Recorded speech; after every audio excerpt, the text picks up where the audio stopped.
Hey everyone, how's it going? This is Jim Matthew, bass player for Damage Radio, and you are watching Case for Bass. I'm Anthony Gethers. And I'm Greg Weiss. And we are the hosts of Case for Bass. Hey everyone, and welcome back to yet another episode of Case for Bass podcast. I'm your host, Anthony Gethers, and today I'm here with my co-host, Greg Weiss. And welcome back, everybody. We appreciate all the comments and the interactions on our latest episodes. And we continue to keep bringing top bass players from all around the world talking about great things. And tonight we have a great guest. We have Jim Matthew, and he's the bass player in Damage Radio, a local band here in the tri-state area. And we're looking forward to some real interesting talk and some really cool basses coming up from Jim. And so let's get this underway. And first question will come from Anthony Gethers. All right, first and foremost, big round of applause to Jim Matthew of Bassist Jim Radio. Hey, thanks so much, guys, for having me. Awesome, man. And thank you for saying yes. Yes. Jim, I have known from Damage Radio. I've seen you play several times, but I never really approached you. You were doing your last show at the Hudson Water Club. And me being me, I like to have fun and dance around like a maniac. So, of course, we ended up making contact because you saw the back of my hoodie. And then once you made contact, I told you about our podcast, and here you are. Yep, so. Yeah, not too intimidating at all, Anthony. I saw your hoodie with yourself on the back of it, and I'm like, oh my God, it's a real bass player that's here tonight. No, dude, we're all look. The bass world has all levels, man. You know, it's like, look, going to Vic's camp, I was intimidated, but then once you realize that everyone's there, but we're the young guy who was a prodigy, 13 years old, and then you're the old dudes who are like 78 years old who are still playing the blues scene. So, yeah, we all have the same passion. You know, exactly. We all started in the same place. Yep. Yeah. And you know, whether you're talking to Billy Sheehan, Victor Wooten, or you're talking to Jim Matthew, it all started somewhere. Exactly. That ignited, you know, the passion to play, be a low ender, not a guitar princess, and you know, you always continue for excellence. Yep. Yeah. Exactly. Okay, so. First and foremost, did you choose the bass or did the bass choose you?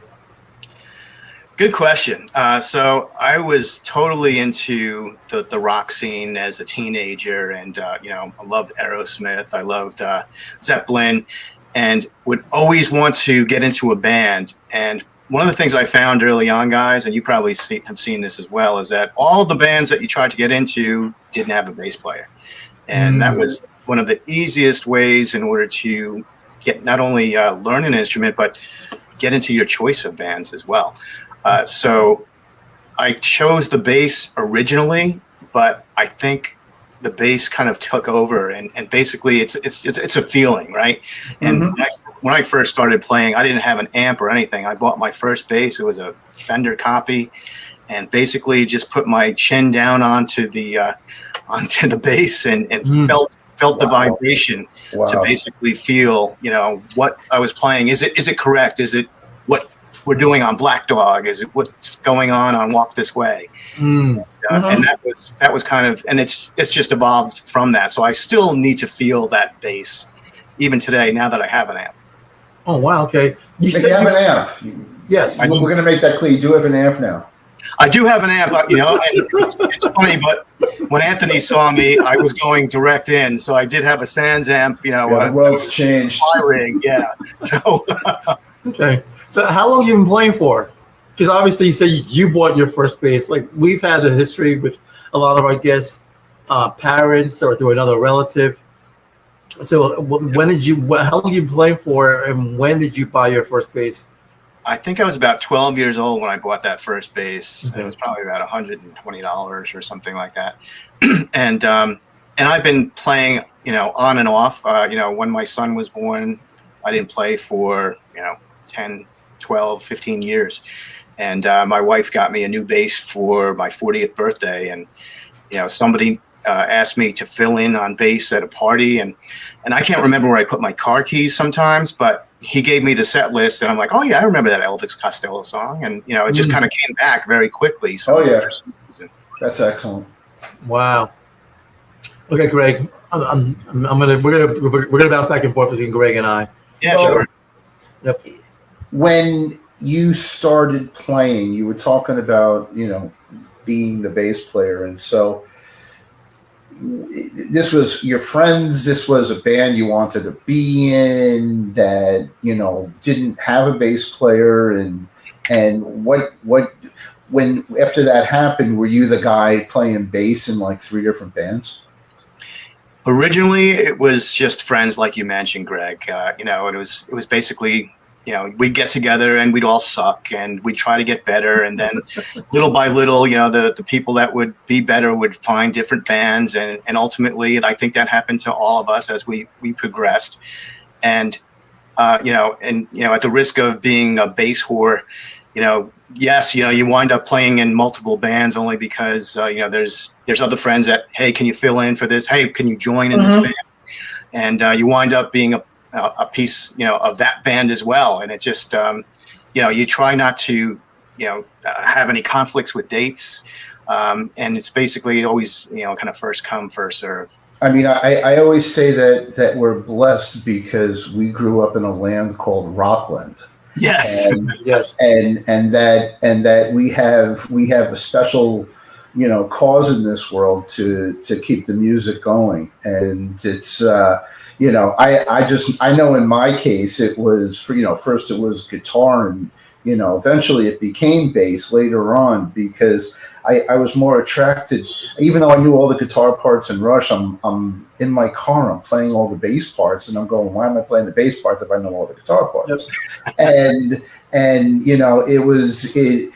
we hear from a lot of players that it started as a social thing until, you start gigging and then you go, I want to gig and now I want to gig more. And did you start going to open mics? How did you get out?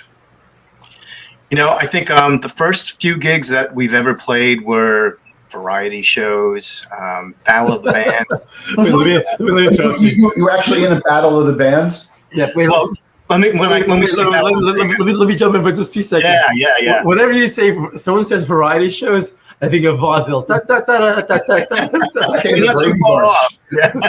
I think of the Brady Bunch when they had to earn the silver platter, earn the money, the silver platter. Yes. Okay. Yeah. So when I say Battle of the Bands, I mean I think let's use the term loosely. I think it was sponsored by somebody from the high school that knew people from the high school, and North Rockland was pretty large, so there was a big population there. So he could easily drum up 2-3 bands, and basically he sponsored it and put it together. The Knights of Columbus and Haverstraw, and that was the first Battle of the Bands that we played. Nice. Do you remember the songs you played? Do you remember the song list that you worked with at the time? I remember I had to play and sing Mama Kin. I think we played. Oh wow. Kinks. Destroyer, I think that was one. Oh no! Yes. I may have been a Bryan Adams song in there somewhere too, but it was. I think we all got about 5 or 6 songs. Okay, I want to piggyback on what Greg said earlier. I think growing up in Rockland was kind of a blessing because you had a lot of kids that had the financial well-being to get these cool instruments. I was with a bunch of guys that had money, so when a keyboard like that, I remember them on the Yamaha DX7 came out, and prior to that, there was a guy, Neil Siegel, we played with. He had the money to buy all these synthesizers. So you mentioned Battle of the Bands. We were playing Rush. We literally did a YYZ as one of our songs. I think like in a 10th or 11th grade. So I remember, and it wasn't just the 7/16 time.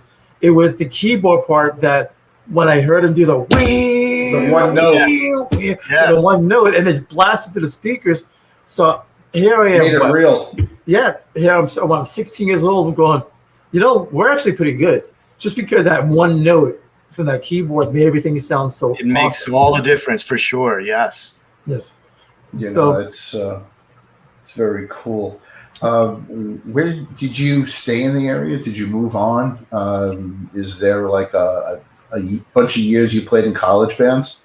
No, I didn't play in college. Really? No I didn't college? play. I went to Pace Okay. over in Westchester, but I didn't play at all. That was during my hiatus period. My son was young, had just gotten married, and so gave it up for a while.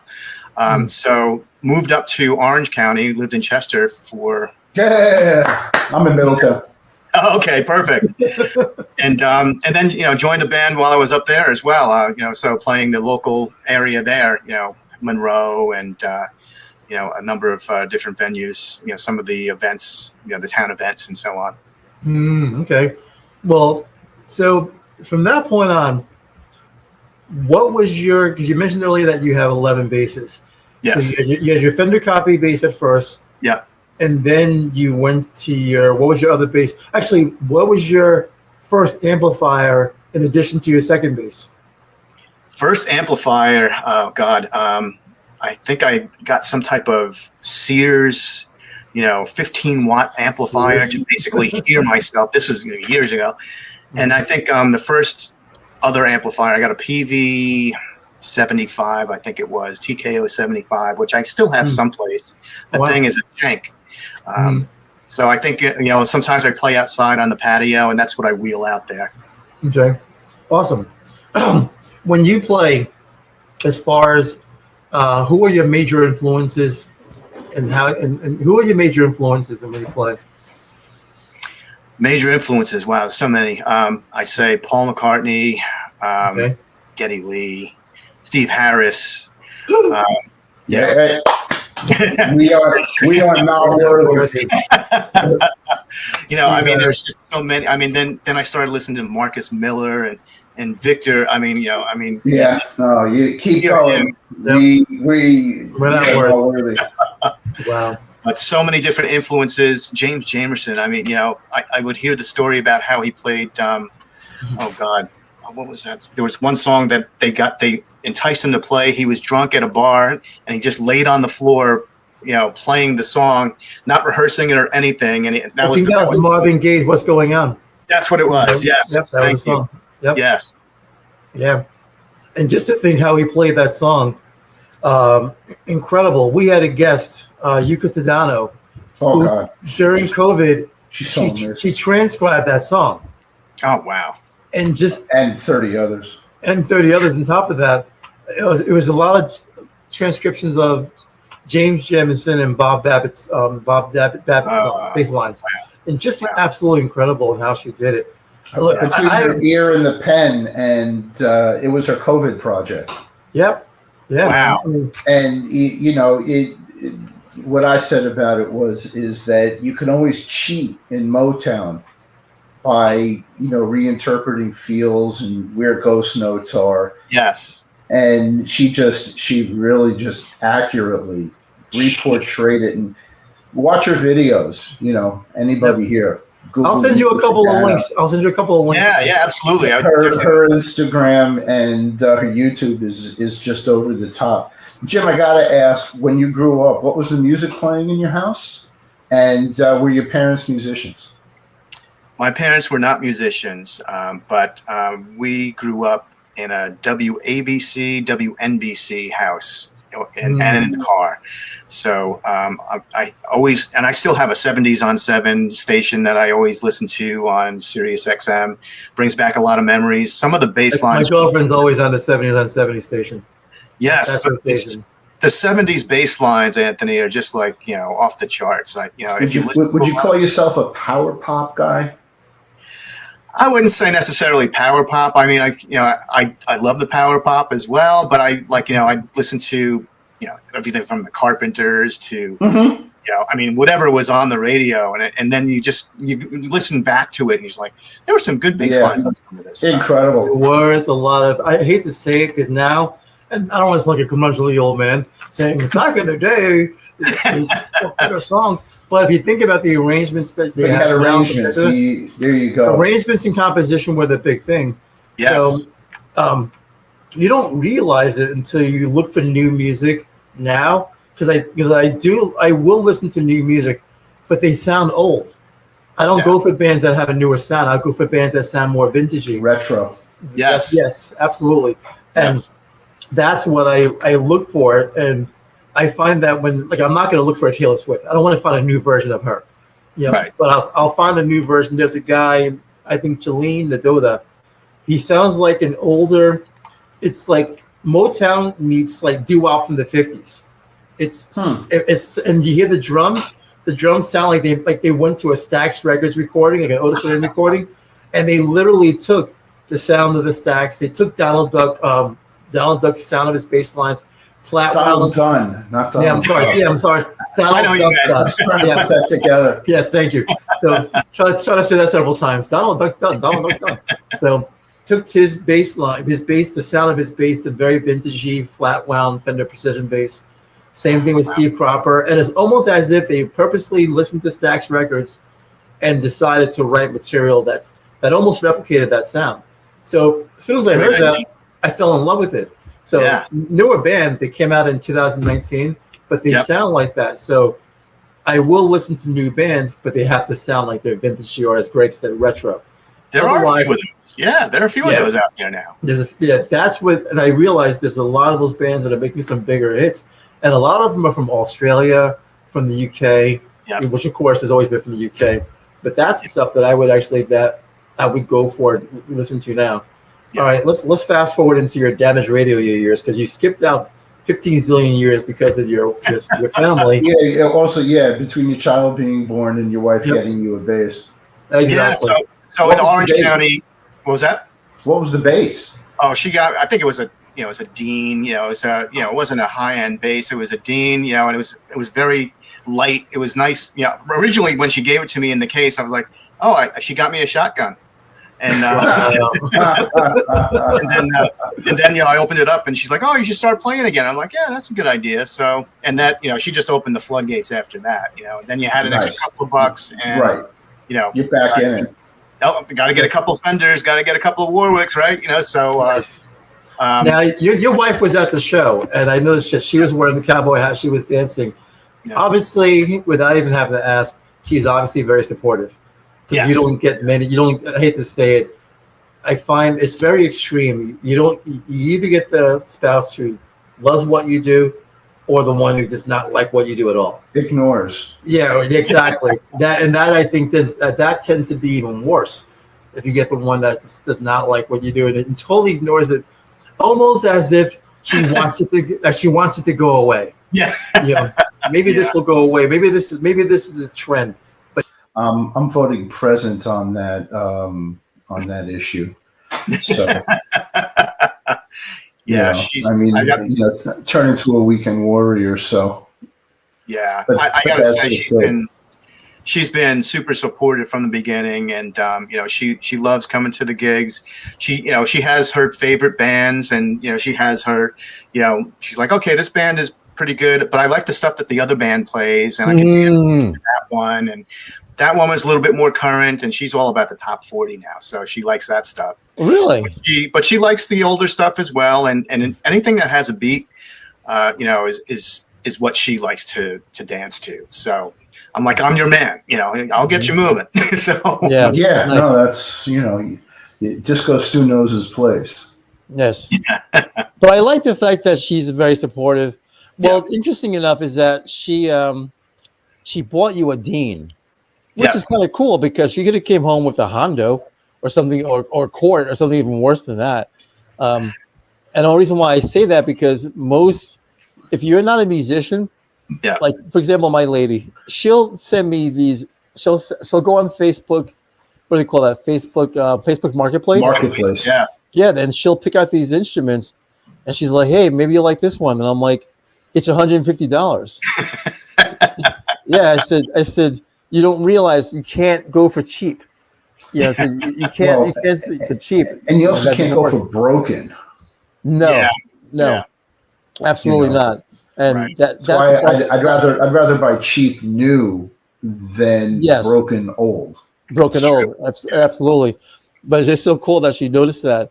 So when did you? So you had a Sans amp that day that you were playing at the Hudson Water Club with Damage Radio. What was your? So you say you got a PV. You say you got a PV at first. PV at first. Right. I got what did I get? I got the Hartkey. I had the Hartkey set You up. talk about combos, stacks. That was a stack. The Hartkey was a stack. Then I sold that. I got an Ampeg 410 HLF. I still have that. Nice. The SBT 3 amp on top. Oh. But for the gigs that we were playing and the space that we had, basically it wasn't really feasible. So I did get a Mark Bass 210 combo, which I was bringing out, and it's super light. Doesn't take up a lot of room. And then I just even went smaller. And in like the last year or two, I was just using the Sans amp fly rig. And you do have to trust your sound guy. And I did use the in-ears, after a while as well. But, originally it was a little bit hit or miss, and, the monitor was breaking up. But we finally tuned it in, and then we wound up, going our separate ways. But Wow. it worked out. It worked out pretty well, though. I like the fly rig. Personally, I'm on the edge of non-existence. I have my current rig is a Warwick Gnome 300 watt, weighs 2 pounds, but it's really kicking. And I got it's my original Hartkey kickback, but I put a 12-inch Eminence in it after the head and eventually the speaker blew. But this thing packs so much power with my music, man, that I'm at full volume at 1.5 on the master and the gain. And it's just, I also go into a rig with a sound bin, but it overwhelms what I'm doing sometimes. So I actually flip it and use it as a wedge monitor right in my face. Exactly. And I'm really digging it. And but like you said, you're almost off the grid into the system at this point with all this technology. Yeah. So So, I'm probably looking at Sans amp. I want to comment on the fact that you mentioned that the in-ear monitors, which is a newer monitoring system. You're reading my mind. Yep. How do you adjust? Because I have great difficulty adjusting to them. It takes, what my biggest challenge was with them was that you don't have the interaction with the band as much, so calling an audible became a little bit more difficult. Just the interaction was tough, not hearing the crowd as much.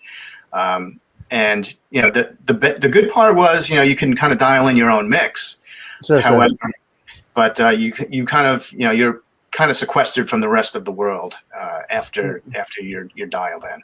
So basically, you become Tommy. Pretty much, yes. What I did find is if there's an overhead mic, that helps to interact a little bit, and you can hear everything. And I was able to hear all of the little interactions sometimes from the lead singer or from anybody that had a microphone that. It's like, hey, I need another drink, or hey, I need more in my monitor, or whatever it was. So you still are able to hear that a bit. But what about that intensity? What about that bottom making the room move? Yes, no, that's a good point. I think two things there. I think one is you feel it a bit from the subs, so you can still feel it a bit depending on the room, right? And then it also depends upon the mix that you have, because I usually have my mix in the in-ears. The bass is up pretty high.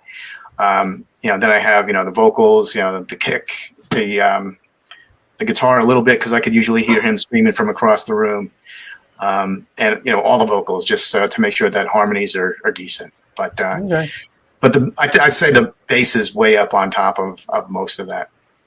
Do you feel that at some point when you started to play, do you actually have a voice? And when we say voice, as far as your own tone, or do you just plug in and say, all right, this sounds good, this sounds really nice, and this mix sounds cool, I'm ready to go?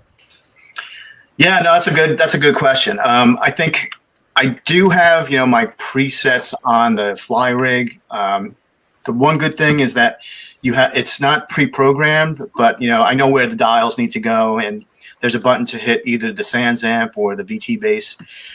So I know which one I want for particular songs, and you can tweak it on the go. And I know this bass is usually pretty consistent, so Okay.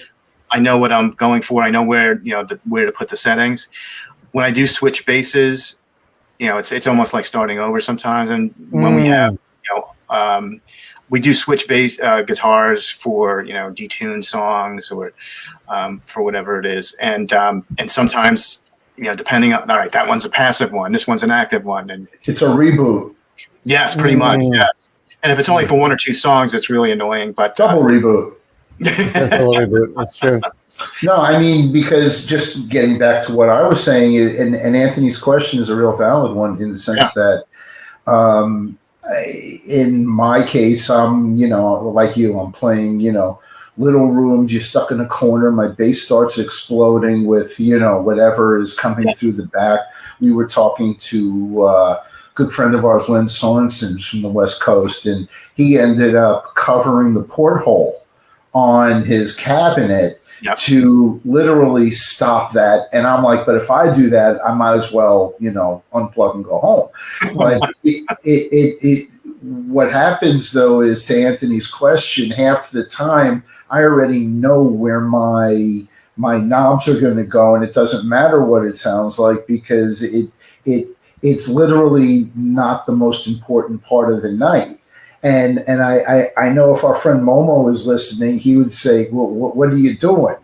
He would say, get your pedals going and make your voice. And I'm doing that more because I changed basses. I'm transitioning to a 6-string. Oh boy. I'm letting the world know. No, plus a great wife. But the bass has such a different tone and character that when everything I thought that was original about everything I was doing with my music, man, putting your tones in your hands, now it's going back into the bass and the pedals with this whole new adventure into 6 strings. And so, like right now I'm a freewheeler on a 4-string, but now I'm becoming this, conservative note nerd on my 6-string. And it's, I don't see people doing it. And at the same time, I'm looking at all these living legends on these 4-strings, and I'm going, did I make the right decision? Did I really want to do this? And because what I notice when I go back to my 4 is my confidence level is just exploding. Sure. And, yes, sure. And I bought the 6-string so I can practice more, as opposed to running out of real estate on a 4-string. On a 6-string, you go all day. Yeah. And now that I'm relearning it, and I just want to put a shout out to a bunch of our Case for Bass guests, because it's great to reach out and learn more. And my growth experience since we've started this it's been incredible. And not to talk more about me, but when you talk about what's going on stage in your voice, does the earbud literally standardize and take that out of your hands? I wouldn't say so, because I think the earbuds basically just make sure that I'm still on key. I'm still playing the right thing. I'm not too worried about the voice coming through to me. I just want to make sure the voice comes through on the mains. Right. That's the sound guy's job. Yeah, that's his job. But, and we've been lucky to have a bass player that's part of our sound group most of the time. And I'll reach out to him. I trust him pretty well. And I would reach out and say, hey, Glenn, how does it sound? Does the bass sound okay? High end okay? How are the mids? And he's like, first cat on camera. Sorry to interrupt you.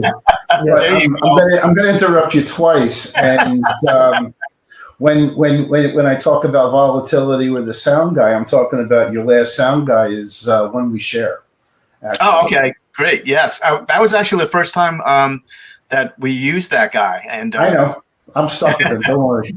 And we were very fortunate to get him, and very fortunate that he was a great sound guy. So it was a kind of a shit show trying to get that show to actually get pulled off that day. Yeah, no, he was. He's actually been my drummer for the last 3 or 4 years on gigs, as well as my sound guy. Oh, okay. And I had to pull him aside, and I go, "How come I got to hear from other people that you're a great sound guy? What are you doing with me?" Yep. That's true. Greg did ask me. Greg asked. I told him about you as being a guest, and Greg said first question he asked was, "How was the sound?" When I said he was really good, and he goes, "Really?" That's damn near impossible. Yep. And I was like, "Okay." Like you didn't have feedback in running drums. Nope. Everything sounded good. So he got his act together since he's since he played your show. Yep. That's a true story. Let's talk about the basses now. Do you have one? You have a Spector in your hand. That's the one that you were playing on Saturday night. Tell me a little bit about that one. This is probably the most recent addition as well, and recent. It's probably about 3-4 years old already. Okay. So I mean, I have a red. They're both Euros. I have a red 4-string, Okay. and that was really one of my favorites. I've had that one probably about 13, 14 years, Okay. and I just loved the way it played. I loved the tone, and I wanted to get into a 5-string. And real quick funny story. I went to my local guitar center, and I live up in Connecticut, so it was around Hartford. And I was trying out all of these 5-strings, and one, sounded pretty good to me. It was an Ibanez. It was a Doug Wimbish model. Okay. And so I'm playing this, and we negotiate a price, and they wouldn't go any lower. And they're like, "Well, look, this one really was owned by Doug Wimbish. He lives in Hartford. He comes in here all the time and swaps out a lot of equipment and all of this." Wow. And so I got that, and that's to Greg's point, I kind of learned the 5-string on that one. And yes, it was a learning experience, and you're a little tentative. And I was using the B string as a thumb rest for a long time. Sure. Sure. But yes, and then I wound up getting more comfortable with the 5-strings, and I said, "Look, I got to get another Spector." And this is the last one that I got. So the last 2 new basses I've gotten are probably the Spector and the 2 Spectors, I guess, and I've got a lot of older ones as well. So you feel that you're definitely a Spector guy, like you're not a Fender Dean. Like Greg and I are both Fender DNA. We love Fender DNA. Fender P's, J's, owned all of them at some point. But I bought cheap on the 6, and I'm not regretting it. Yep. I did. I did. Come to think of it, I did buy like a G&L. I think it was Indonesian model. I think it was, and it was okay. I wound up selling that one, but I do have a American P bass. I have Geddy Lee Jazz, fretless Warwick 4-string. Nice. What kind of strings? I've got I forgot they're flat wounds, but I'm trying to remember which ones I wound up. They're not labellas. You would say no, they're not labellas, but and I did get an FNA, Warwick FNA. It's not the Jazzman. It's kind of this skinny little thing, and I from what I understand, like there was a dispute with Warwick and Alembic back in the day. Yes, there was. Yes. And I think they said, well, what does FNA stand for? And I think the designer said, fucking not Alembic.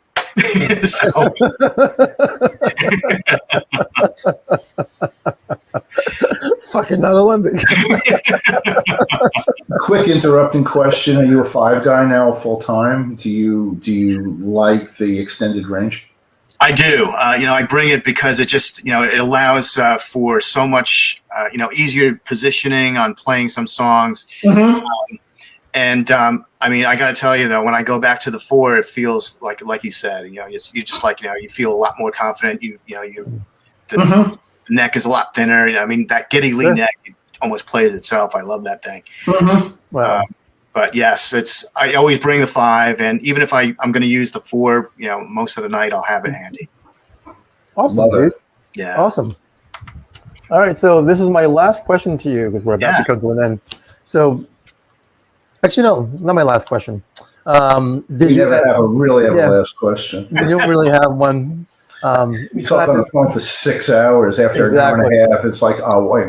Do you know about this? Yeah, dude, it's 5 hours in. I got to. So, was there ever a point where you wanted to become a professional bass player? Yeah, I think when I was in high school, I really wanted to go to school to either pursue music or art.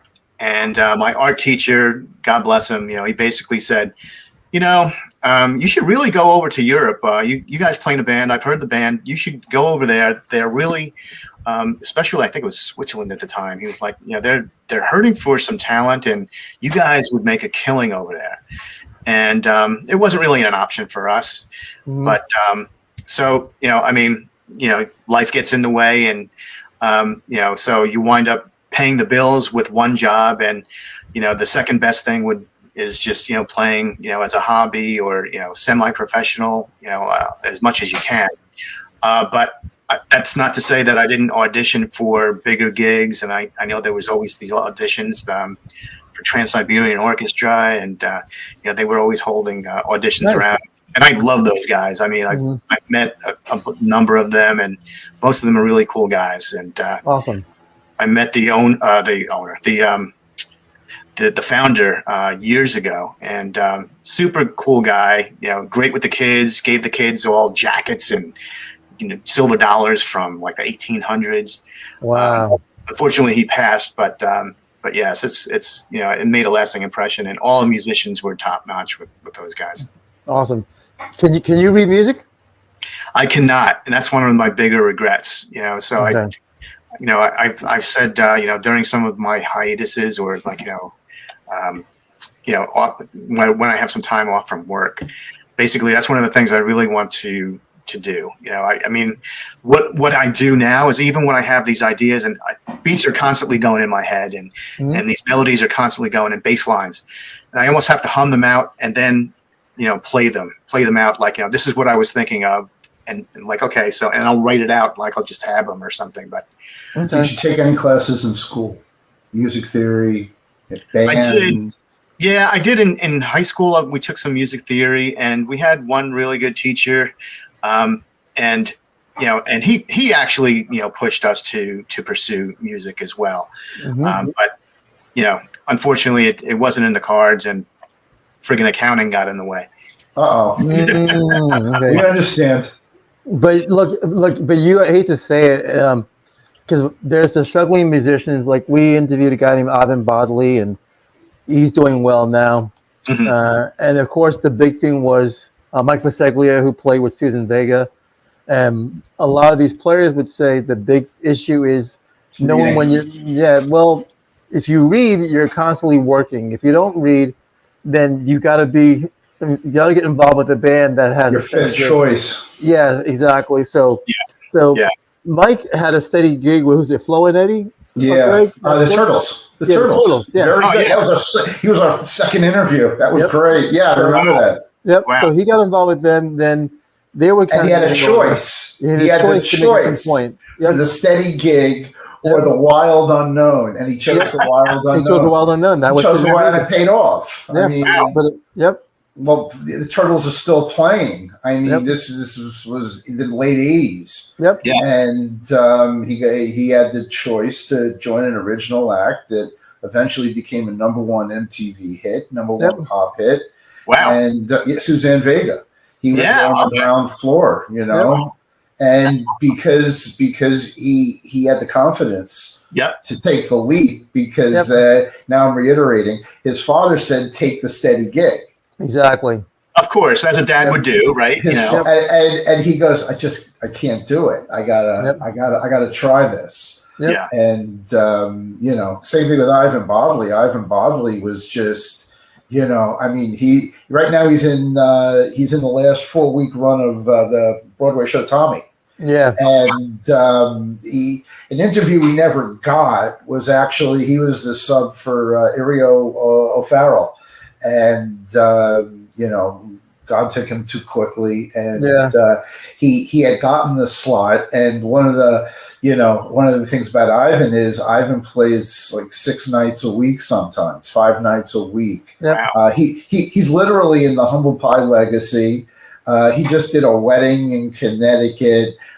He does like 5 shows a week in the pit for the Tommy show. Yeah. And but his credit is he's clocked on stage performances with 55 Hall of Fame inductees. Yep. Wow. Yeah. And I keep literally mentally bugging him because now that he's in Tommy, he had a picture up with him and Pete Townsend, and he said, "No, we didn't actually get to perform on stage. That was me and him at the Empanada station." So, which is close. Ivan would be the definition of a working bass player. This guy, forget it. He's out there, man, and forget it. He's just tireless. Yeah, so, and friendly and knowledgeable, and he was Stanley Clark's PR guy. He was the marketing guy for Stanley Clark, and he was the marketing for Living Color. Living Color. That's how he ended up. That's how he ended up. Your bass is connected to this show, so there you go. And quick story, we got off back, and just to circle back, he went back to Berkeley and got his degree, and that's where he finalized all the foundations of learning and reading and performing with sheet music. And you got it. For anybody who doesn't know, just Google Funk Boy and Funk Boy Bodley, and you'll see. I mean, the credits don't end. You got like seven finger scrolls. To see what he's done and who he's done it with. And he went there older. He was older when he went there. He was 26. 26. That's right, when he went there, Went back to go learn. So it got me thinking, and I've taken the first step on my path. I am not going back at the age of 57. Sorry. I'm not going to school, but I'm looking at music, and I'm looking at it. You can hone your skills from home. Take a couple of online courses. Download some apps. Yeah. Do you guys read? Stuff. I read. I can. Yes. I'm not the best sight reader because I'm not going to say sight exactly. I used to be. I was when I learned guitar, but I was 14 years old. Greg and I shared the same teacher, Professor Rubin, in Ramapo High School. At Ramapo High School for music theory. You were forced in that position. I remember when I went to his class, I went there with a Horner bass and I pulled the frets out because it's, of course, a jockey thing to do back then. And I remember walking in there because, of course, prior to going to Ramapo, I'm going from Cat Junior High School to Ramapo, and my mom, we're looking through the curriculum, and I see bass. Didn't think upright. I just thought bass, cool. Right. So I'll take this. Didn't say electric. Yep, didn't say electric. So I took the bass. I ended up taking all the frets out, got some wood putty, wood tackle, whatever, filled in the gaps, bring it into class the first day of school, and I just remember the expression on his face, like, "What the hell is that?" That's exactly what he said to me, and I said, "It's a bass." And he goes, "No, it's not." Takes it from me and brings me into the room where they have the upright basses. There's 4 of them there. He goes, "You're playing this," and he literally that day gave me lessons on first position, half position, third position, second position, and once he's had that, I generally knew how to read, but not the best because again I'm in 10th grade. But I'd say within 3 months, I kind of got good at it because now we're there. And he's a bass player as well. He was a bass player and a band leader. Oh, okay. So a ranger conductor. Absolutely. So here you have, so it was to my advantage that he was my teacher. Because for sure. When your part came up, he looked at you and he would literally move his eyes up and down to let you know what part of the board was. On my end, with his experience, it was more interval training and the ear training and listening to what the space between notes are. Mm-hmm. So that, especially for the electric bass, where it's not really a reading position when you want to play Led Zeppelin and The Who and Judas Priest, you're basically thudding along underneath the guitar player, and he's showing you this and that, and you're not really concerned about riffing. You're just concerned about how much beer we're going to drink, between now and 11 p.m. And I had learned that all in playing guitar, And when it went to bass, a lot of it just, absorbed in and just melted away, so that I'm like, there's no guitar player out there that's going to throw me until, you start learning other kinds of music and realizing, oh, maybe I should learn how to read again. So, it does help, to be honest with you. I really want to go back and do that and learn it on my own. I mean, there's a lot of videos on YouTube that can really just get you plenty of videos. Could do it online. I recommend doing this. You pick the songs that you love the most, and you look for the transcriptions, because that will be much easier for you to learn. That, because if you say, let's say, like you're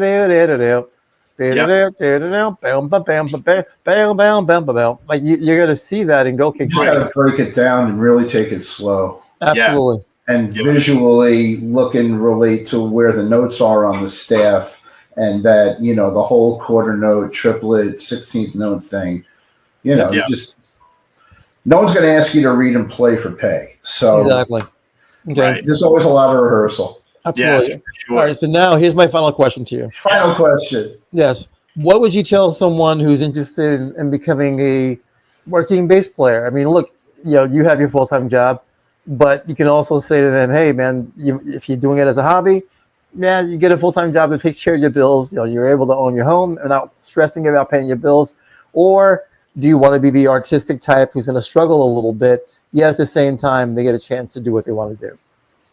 Yeah, no, it's a great question, and I'd say a couple of things. One is if you have a passion for this, and you want to play in bands, or if you want to play professionally, one thing that I've learned over the years is that, look, you're going to play with musicians that are a lot better than you. You're going to play with musicians that are not as good as you. And basically, you need to take the opportunity. Every time you play with someone that's better than you, it's a challenge for you to step up, right? And you got to step it up to be at least as good as them, if not, work to be better than them, and work so you can be a cohesive unit. And if you're playing with a number of people that aren't as good as you, it's basically your responsibility to help get them there to the same level, so you can be a cohesive unit. So I've always tried to either make sure that I'm stepping up my game, or at least helping people to step up theirs. So there's that aspect of it, from the perspective of doing this as a hobby or professionally. I say if you make sure that this is something you really want to do, either as a hobby or as a professional, and you need to basically work at it. It's work at your craft. And don't worry about how many notes you're playing.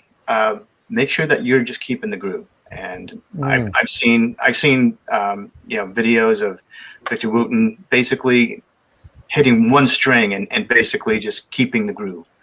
And we all know how he can play, but his priority is making sure that he's keeping that groove, and that's an art in itself. And making sure that you're always there on the one, and you're basically making sure you're keeping that groove going. Awesome. Jim Matthew, bassist for Damage Radio. Thanks so much, guys. That was great. Really informative. I'm glad you've made the case for Bass Family. And absolutely. Same here. It's always informative, educational, and interesting to hear players' perspectives on where they started, where they are, where they're going. Yep. And all bases, great and small. And we all have our experience. We all have our moments. We all have, ups and downs about our playing. And what we have is the confidence and the will to keep going. Yep. Absolutely. Thank you very much, dude.